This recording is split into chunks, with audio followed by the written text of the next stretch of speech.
Now I want you to take a look. What do these guys all have in common? Well, they marched at the Bands of America competition at Lucas Oil this past fall. They also all have uniforms, but that's not the case for an IPS high school. Bringing us to the issue the Now's Ann Kelly has been working on today. And Ann, I hear the high school doesn't have uniforms and someone wants to help. That's right, Candace. An entire IU class wants to help, and so right now is in the middle of a campaign to raise $50,000, all for students right here at Crispus Attucks High School.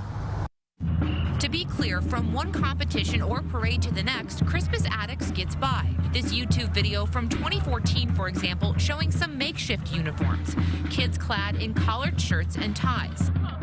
This past year, a development, Crispus Attucks was donated these uniform jackets. Not enough for everyone, not the school's colors, but enough to show some outward unity.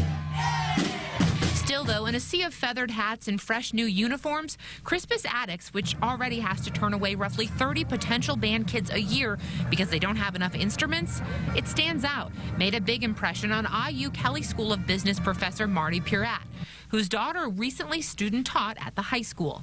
I attended a couple of concerts and I said, you know, where's their uniforms? And she said, Dad, they don't have uniforms. And it was from that point that it touched my heart. Puratt went to his students, who then made this video. And a lot of the other big bands had these fancy uniforms, and I remember watching our students look at them and think, man, wish we could look like that. It just makes the whole band look better when we all look together. They made the video and have since started an online fund to bring in the money needed.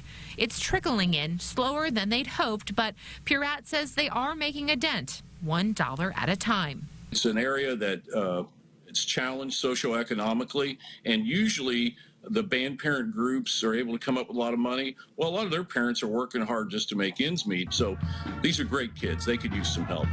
Reporting for the Now Indy, Ann Kelly, RTV 6. Now, if enough money is raised for uniforms, their next goal, more instruments, to ensure every child who wants to be a part of the band has a chance.